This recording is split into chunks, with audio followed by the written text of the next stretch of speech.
반갑습니다. 원빈입니다. 세상의 모든 지식을 출세간의 지혜로 꽃피우기 위한 공부, 원빈 스님의 도서관 환희미소 시간입니다. 오늘은 절반만 먹어야 2배 오래 산다 라는 책을 가지고 왔고요. 훈앗의 순숙해 지음, 오시연 옮김입니다. 보너스 출판사고요. 표지에는 오늘 마음 먹으면 바로 실천할 수 있는 가장 쉬운 3일 간헐적 단식, 이렇게 소개하고 있습니다. 또 속을 비워두는 것이 병을 고치는 비결이다, 히포크라테스, 이렇게도 소개하고 있습니다. 이 책을 고른 이유는 질문을 받았는데요. 스님께서 숙면을 위해서는 먹는 습관을 바꿔야 한다 라고 말씀하셨습니다. 또한 먹는 습관이 일상의 질을 좌우한다고도 하셨는데, 먹는 습관을 어떻게 바꿔야 하나요? 이렇게 질문을 하셨어요.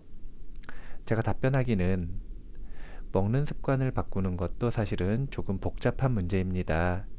그래서 하나하나 차근차근 배우고 습관으로 익힐 필요가 있습니다.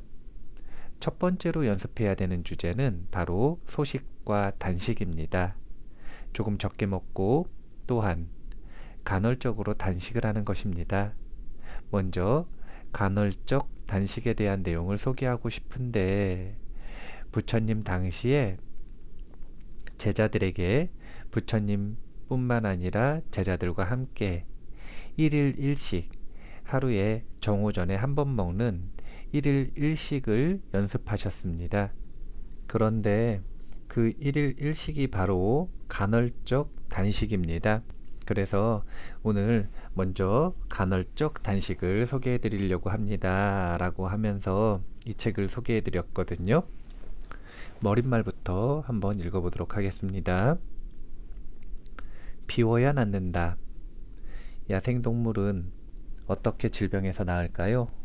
정말 간단합니다. 굶습니다. 개나 고양이도 마찬가지지요. 사람만 가장 간단하게 낫는 방법을 따르지 않는다니 참 이상합니다. 사람은 몸 상태가 좋지 않으면 바로 약을 찾곤 하지요. 약은 독이라고 아무리 말해도 들으려 하지 않습니다. 의사도 약으로 병을 고칠 수 없다라고 인정했습니다. 의사도 병을 고치지 못한다는 말이지요. 그래도 사람들은 병에 걸리면 병원에 달려가 의사에게 매달립니다. 모두 세뇌당한 게 아닐까 싶을 정도입니다. 그렇게 병원에서 죽어나가고 가족은 땅을 치며 후회하지만 그때는 이미 늦습니다. 1973년 이스라엘에서는 병원이 파업한 후 국민 사망률이 절반으로 감소했습니다. 병원이 다시 문을 열자 사망률이 원래대로 돌아갔지요. 현대 의료가 인류를 죽이고 있다는 증거입니다. 이 경악할 일화를 가슴에 새겨야 합니다. 미국의 주요 사망 원인은 의료사고와 병원 내 감염입니다. 매년 심장병으로 죽는 사람보다 병원 때문에 사망하는 사람이 많을 정도이지요. 현대의학의 신은 저승사자다. 의료의 90%가 지구상에서 사라지면 인류는 건강하게 장수할 수 있다. 현대의료는 90%의 만성질환에 무력하다. 병을 고치기는커녕 악화시켜 죽음에 이르게 한다. 미국의 로버트 맨델슨 박사는 양심선언으로 현대의학을 고발했습니다. 그가 옳았습니다. 우리는 진실을 알아야 합니다. 전작 병원에서 살해당한다 해서 이렇게 놀라운 사실들을 낱낱이 파헤쳤습니다. 병원에 가면 안 된다니 그러면 대체 어떻게 하란 말이죠? 라는 독자 문의가 쇄도했습니다. 이 책은 그 물음에 대한 답변입니다. 병원에 가지 않고 병을 치유하는 5가지 방법이 있습니다. 소식, 단식, 웃음, 감사, 긴 호흡, 근력 운동입니다. 이유와 방법을 소개하겠습니다. 소식, 단식, 만병을 치유하는 비법입니다. 병에 걸렸을 때 먹지 않고 움직이지 않고 잘 자면 면역력과 해독력이 상승해 몸이 점차 좋아집니다. 이렇게 간단히 병이 나을 수 있나 싶을 정도로 말입니다. 적게 먹는 간헐적 단식으로도 눈에 띄는 효과를 볼 수 있습니다. 감기, 복통, 설사, 도통뿐 아니라 변비, 아토피, 무좀, 요통, 우울병, 당뇨병, 심장병, 간 질환도 모두 나을 수 있습니다. 지금은 믿기지 않겠지만 단식은 암도 극적으로 고치고 난임이나 발기부전까지도 눈에 띄게 개선합니다. 2번 웃음. 웃음은 암을 치유합니다. 웃으면 암과 싸우는 NK세포, 자연살해세포가 6배나 증가하기 때문이지요. NK세포는 면역력을 높여 아토피, 류머티즘, 당뇨병, 고혈압 등 거의 모든 병을 나을 수 있게 합니다. 웃음의 의료 효과는 깜짝 놀랄 정도로 훌륭합니다. 3번 감사. 고마워 라는 한마디는 만병통치약, 즉 마법의 언어입니다. 감사하는 마음이 난치병도 낫게 합니다. 감사하는 마음이 난치병을 낫게 하는 메커니즘은 최신 뇌과학에서 입증되었습니다. 4번 긴 호흡. 숨을 깊고 길게 내쉬어 보세요. 숨을 잘 쉬기만 해도 부교감신경이 활성화되고 혈액순환이 촉진되어 병이 낫습니다. 모든 병은 혈액순환이 원활하지 않거나 산소가 부족하면 생기기 때문입니다. 숨을 새는 것에 집중하는 수식관을 추천합니다. 5번 근력운동. 근육에서는 병을 치유하는 회춘 호르몬이 나옵니다. 호르몬이 나오는 양은 근육량과 활동량에 비례하지요. 근육량이 감소하면 질병과 노화가 일어납니다. 근육을 단련해 증강하면 젊어지는 치유 호르몬이 나와서 질병을 개선합니다. 병원에 가지 않고 병을 치유하는 방법을 자세히 소개하겠습니다. 앞으로 나오는 방법들을 종합적으로 실천하면 기적적인 치유 효과를 발휘해 건강과 장수를 누릴 수 있다고 보증합니다. 돈도 들지 않고 누구나 즐겁게 할 수 있으며 부작용도 걱정할 필요가 없습니다. 자, 이제부터 희망의 책장을 넘겨보세요. 후나세 슈스케. 이제 최근에 양심의사라고 불리는 분들, 사실은 의료계에선 굉장히 싫어합니다. 그런 분들이 현대의학이 가지고 있는 부작용, 그리고 한계, 이런 부분들을 면밀한 연구를 통해서 대중들에게 소개하고 있습니다. 그런데 그 내용을 한마디로 정리하자면 현대의학은 사실은 여기서 병을 못 고친다고 했지만 현대 서양의학이 잘 고치는 병들이 물론 있습니다. 못 고치는 건 아니에요. 병을 고칠 수는 있지만 뭘 못하는 거냐면 건강하게 하지는 못한다. 이렇게 정리하고 있습니다. 우리가 병에 걸렸을 때뿐만이 아니라 자신의 삶의 활력을 높이기 위해서는 정상적일 때 그 건강을 유지하고 정상보다 조금 기능이 떨어진 상태, 아직 병은 아니지만 이런 상태를 미병 상태라고 하는데 그런 미병 상태를 정상으로 회복시키는 그런 작업을 할 수가 있어야 되는데 그런 작업은 병원에서 할 수 없다는 것입니다. 그렇다면 양심 의사들이 공통으로 말하는 건강해지는 비법은 무엇일까요? 몇 가지가 있는데요. 첫 번째가 섭생, 식사입니다. 두 번째가 수면, 회복의 시간이죠. 자가치유의 시간이기도 합니다. 그리고 세 번째가 바로 운동이에요.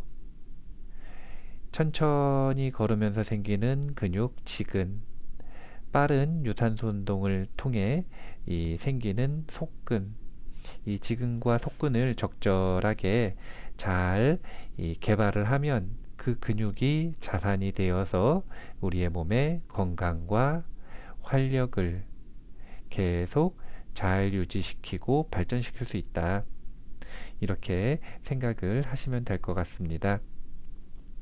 그 중에서도 이 책은 적게 먹고 또 때때로 위를 비우는 단식을 하는 효과에 대한 이야기를 지속적으로 언급을 하고 있는데요. 한번 읽어볼게요. 왜 적게 먹어야 하는가? 열량 섭취를 40%만 줄여도 늙지 않는다. 소식이 장수를 돕는다는 사실은 여러 실험이 입증했습니다. 미국 코넬 대학 교수이자 영양학자인 클리브 맥케이는 열량 섭취를 40% 줄인 쥐가 다른 쥐보다 2배나 오래 산다는 사실을 담은 논문을 발표했습니다. 먹고 싶은 만큼 먹은 쥐가 소식한 쥐보다 수명이 절반이나 짧다는 것입니다. 즉, 사람도 먹고 싶은 만큼 다 먹으면 자연이 부여한 수명이 절반으로 깎입니다. 요가는 만년이 넘는 역사를 지닌 심신과학입니다. 이런 요가의 가르침도 같은 사실을 일깨워 줍니다. 요가에서 오랫동안 강조한 교훈이 곧 병든 현대인을 구원하는 말인 것입니다. 80%만 먹으면 의사가 필요 없고 60%만 먹으면 늙음을 잇는다. 먹을 궁리가 아니라 먹지 않을 궁리를 하라. 공복 상태를 즐겨라. 40%만 먹으면 신과 다를 바가 없다. 요가의 교훈은 40%만 먹으면 신과 다를 바가 없다라는 말로 이어집니다. 요가는 고대 산스크리트어로 연결하다라는 뜻이 있습니다. 무엇을 연결한다는 걸까요? 바로 우주와 생명의 연결을 뜻합니다. 인류를 중심으로 생각하면 우주와 사람을 연결한다는 뜻이지요. 더 깊게 말하자면 신과 사람의 연결입니다. 사람은 자신이 우주의 일부라 느낄 때 비로소 깨달음을 얻는다고 합니다. 요가는 우주의 진리에 따라서 사는 것을 목표로 합니다. 열량 섭취를 제한해 우주의 실제에 다가가고 몸과 마음이 조화를 이루는 이상적인 상태에 이르는 것입니다. 많은 사람이 먹는 것이야말로 행복의 시작이라고 믿고 배가 터지도록 먹는 삶을 동경합니다. 그런데 생명의 신비는 그렇지 않은 모양입니다. 요가의 가르침뿐 아니라 예수 그리스도 또한 질릴 정도로 먹지 마라 라고 산상수훈으로 전했습니다. 가난한 자에게 복이 있다라는 말도 같은 이유에서 나왔을 것입니다. 많은 성인이 전파하는 이런 잠언을 현대인을 구원하는 지혜의 말로 받아들여야 하지 않을까요? 이제 예수님의 이 언급까지 나왔는데요. 아까도 말씀드렸지만 부처님은 본인도 실천하셨고 본인의 제자들에게도 일관되게 실천을 강조하신 것 중에 하나가 바로 일일 일식입니다. 즉 정오가 지나기 전에 한번 먹고 정오가 지나고 나서는 먹지 않는 것입니다. 여기서 먹지 않는다라고 하는 건 아주 과학적인데요. 씹히지 않는 음식, 그러니까 씹지 않아도 되는 음식, 예를 들면 주스 같은 거죠. 이런 건 먹어도 됩니다. 그런데 씹는 음식은 먹지 못하도록 하셨어요. 그러니까 과일 주스 같은 경우에는 간식으로 먹어도 된다 이렇게 허용을 하셨죠. 이게 왜 과학적인가? 우리가 1일 1식 이 간헐적 단식을 연습하려고 하면 마음에 걸리는 부분이 너무 배고프면 어떡하지? 그 배고픈 걸 견디지 못하면 어떡하지? 그 고통이 너무 심각하면 어떡하지? 그 공복을 못 견디면 어떡하지? 이런 생각 아닙니까? 그런데 이런 부분들을 해결할 수 있는 방법, 우리가 꼭 기억을 해야 되는 것 중에 하나가 뭐냐면, 여기서 말하는 단식이라고 하는 건 위에 무리가 되고 위에서 소화를 시키는데 에너지를 쓰는 그런 물질들을 넣지 말라는 것이지, 아무것도 먹지 말라는 건 아닙니다.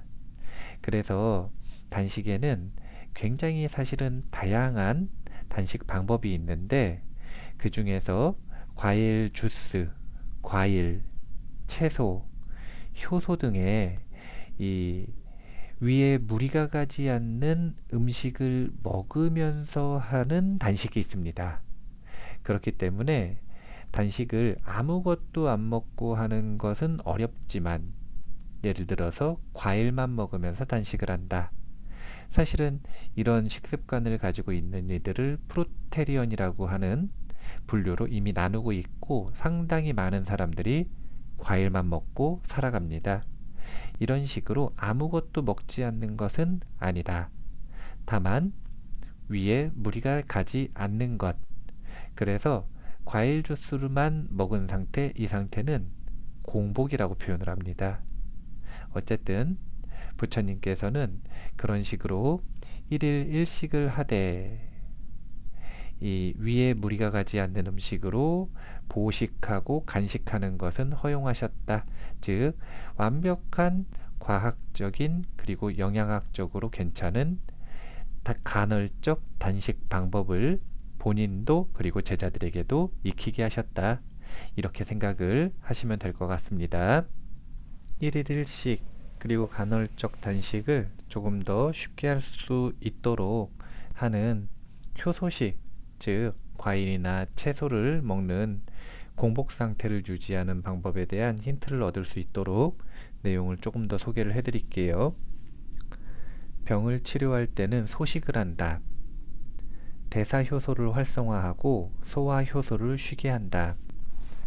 병에 걸리면 음식을 먹지 않는 것이 좋다. 과식을 했을 때 기억력이 떨어지거나 발가락과 뒷목이 차가워지는 것은 피의 흐름이 위와 장으로 몰려 다른 곳으로 가서 힘들기 때문이다.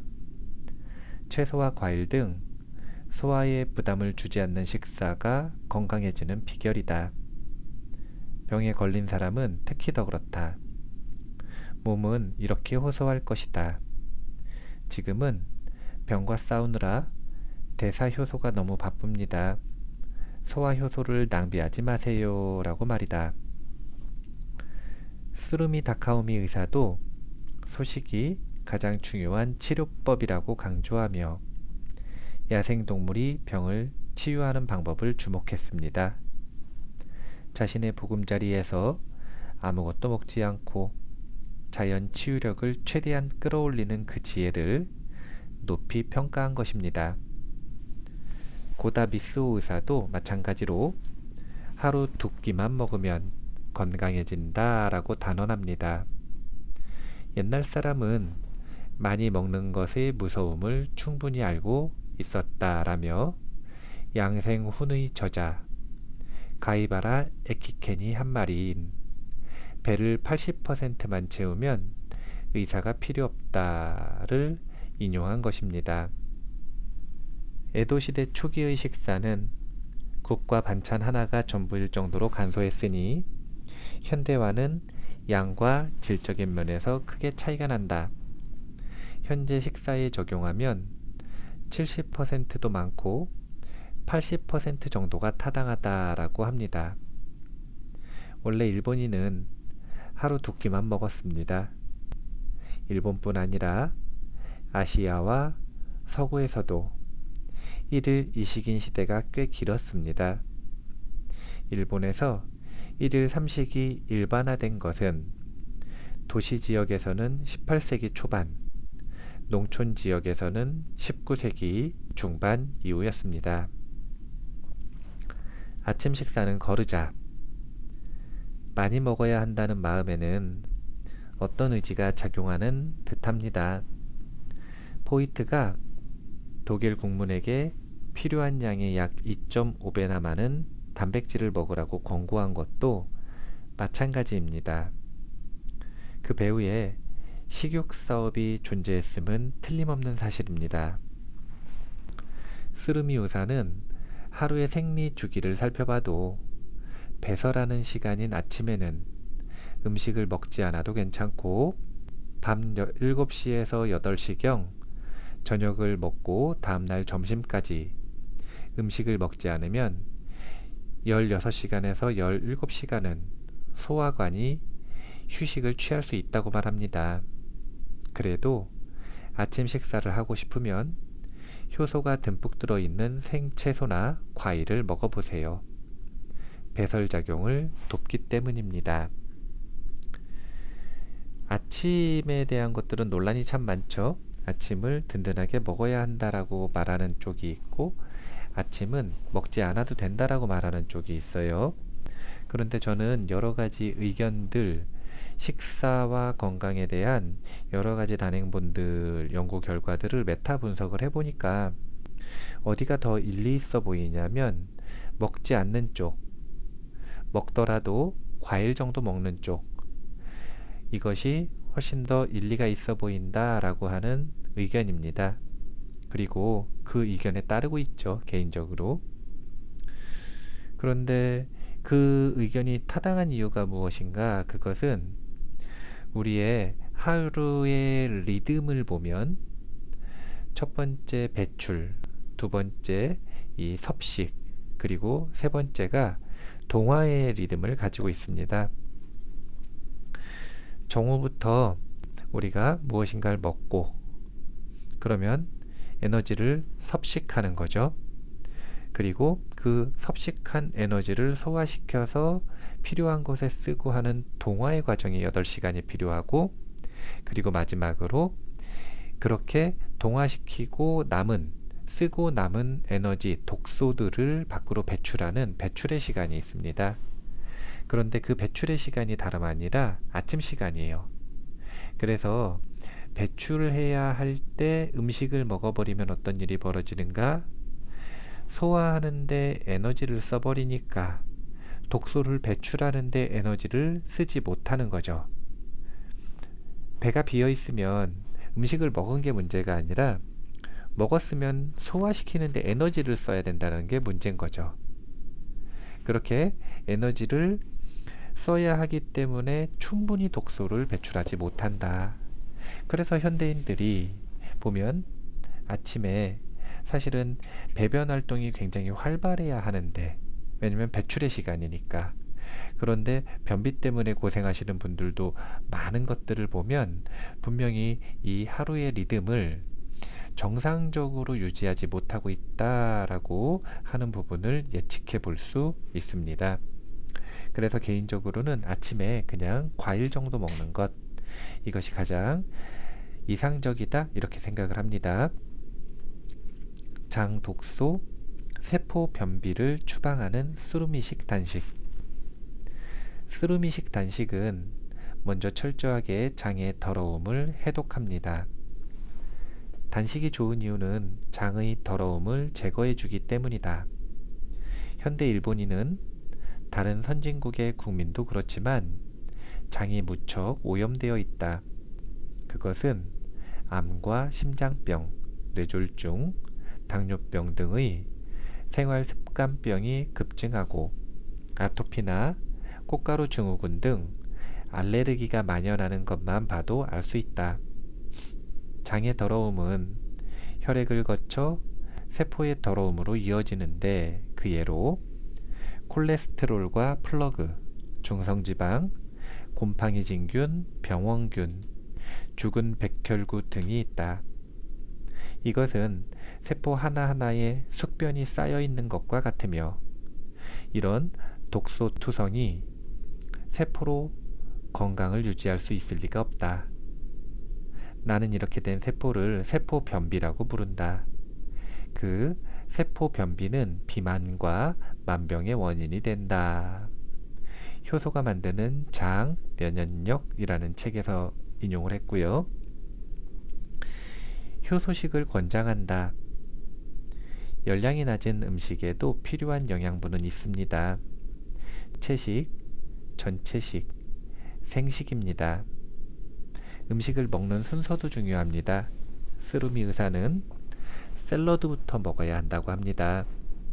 생채소와 과일은 효소가 풍부하기 때문에 소화가 잘 돼 30분 정도면 위장을 통과하므로 소화관이라는 통로를 정체하지 않고 원활하게 흘러가기 때문이지요. 이때 효소를 잘 섭취하는 방법이 있습니다. 이제 여기서 효소가 풍부하다. 그래서 위장을 그냥 통과한다. 정체하지 않는다. 이것은 이렇게도 표현을 합니다. 자연치유불변의 법칙에서는 이런 효소가 풍부한 과일은 이미 소화가 되어 있는 상태다 이렇게 표현을 합니다. 그래서 보통의 소화되지 않은 음식들, 소화가 필요한 음식들이 위에 들어가서 2시간에서 3시간 정도 정체된다면, 그리고 그 2시간에서 3시간 동안 우리 에너지의 전체 부분 중에 30%가량을 그 소화시키는데 쏟아야 한다고 이야기를 합니다. 그런데 이 효소가 풍부한 음식은 30분 만에 위를 지나간다는 거죠. 충분히 흡수가 되고. 왜 그런가? 이미 소화가 되어 있기 때문에. 그래서 소화에 필요한 에너지가 소모가 없다. 이렇게 보시면 될 것 같습니다. 효소로 잘 섭취하는 방법이 있습니다. 주스로 마신다. 즙을 내자마자 마신다. 고속주서는 마찰력 때문에 주스가 산화하므로 저속 주서를 권한다. 빈속일 때 씹어 먹듯이 식이섬유와 함께 과일과 채소를 섞어서 마신다. 갈아 먹는다. 채소와 과일을 갈면 세포 내의 효소도 섭취할 수 있다. 효소량을 2배에서 3배 이상이나 섭취할 수 있어 소화 흡수도 원활하게 된다. 효소는 껍질 부분에 들어있으므로 껍질째 갈아야 한다. 채소의 경우 과일이라면 사과가 갈아먹기 좋다. 그 밖에 당근, 생강, 오이, 샐러리, 순무, 마늘, 연근, 양파도 갈아먹는 메뉴에 추가하자. 강파는 효소가 쉽게 활성화되는 금속재가 가장 좋다. 주스를 만들 때처럼 갈자마자 바로 마시자.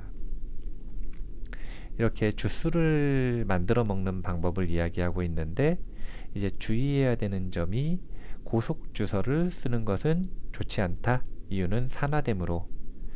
이제 우리가 채소와 과일을 먹는 이유는요, 몸에 있는 산화된 활성산소, 이것을 제거해주고 중화시켜주는 역할도 하거든요. 그런데 그래서 영비성 음식을 먹는데 그것을 가는 과정에서 산화가 돼 버리면 이 중화작용을 일으키지 못합니다. 그래서 노화작용을 막질 못해요. 안 좋습니다. 또 2번째로 갈자마자 먹는다. 이건 역시 공기와 닿으면 산화되는 성질 때문에 그러하다. 이렇게 생각을 하시면 됩니다. 발효식품. 발효는 효소를 발산하는 현상이다. 일본은 발효식 천국이다.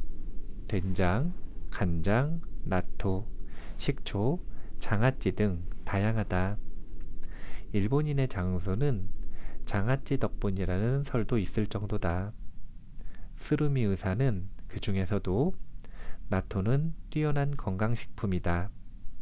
발효 과정에서 아밀라제와 프로테아제, 리파제 등 여러가지 소화 효소가 생성되는데 훌륭한 것은 나토균이 만드는 단백질 분해 효소의 일종인 나토키나제다. 나토키나제의 끈끈한 성분에는 뇌경색과 심근경색의 원인인 혈전을 용해하는 힘이 있다. 요즘 나토에는 라이소자임이라는 병원체 용해 효소가 함유되었다는 것도 밝혀졌다라고 말한다. 이제 우리나라도 발효식품들이 많죠. 뭐 대표적으로 청국장과 된장이 있는데요. 그래서 이 송덕사에서는 이제 월 1회 디톡스 프로그램을 하는데 이때는 1일 1식은 아니고 완전히 과일식만 합니다.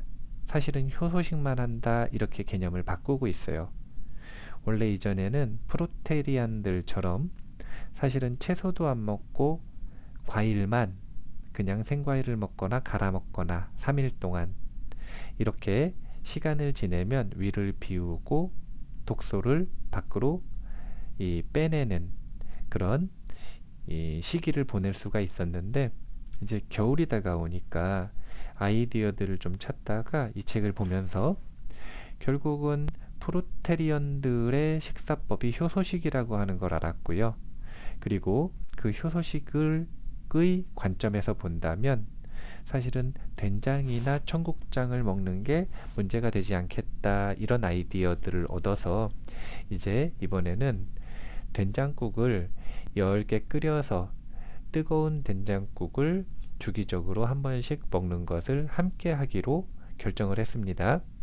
그러니까 디톡스 3일 기간 동안 기본적으로는 과일식을 하겠지만 추우니까 중간중간 된장국을 먹을 수 있도록 그렇게 식단을 바꿨는데요. 이런 이야기를 왜 해드리는가? 첫 번째는 먹는 습관을 바꿀 때 있어서 간헐적 단식 그리고 디톡스 프로그램을 익히는 게 굉장히 중요하다라는 걸 강조하고 싶고요. 두 번째는 제가 강조하고 알려드리는 내용도 중요하지만 그것보다 훨씬 더 중요한 게 스스로 먹는 것 섭생에 대한 단행본들을 찾아보셔야 돼요. 그렇게 찾아보신 다음에 그것을 바탕으로 해서 자기 자신에게 자신의 상황에 잘 맞는 방법을 선택적으로 적용을 하셔야 합니다.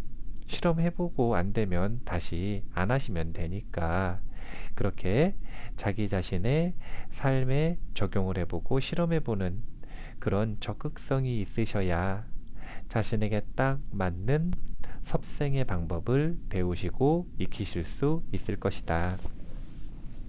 간헐적 단식에 대해서는 좋다 다큐멘터리에서 많이 보셨을 거예요. 단행본으로도 많이 소개받으셨을 겁니다. 그리고 그런 이론들 왜 좋은지 충분히 배우셨을 수도 있습니다.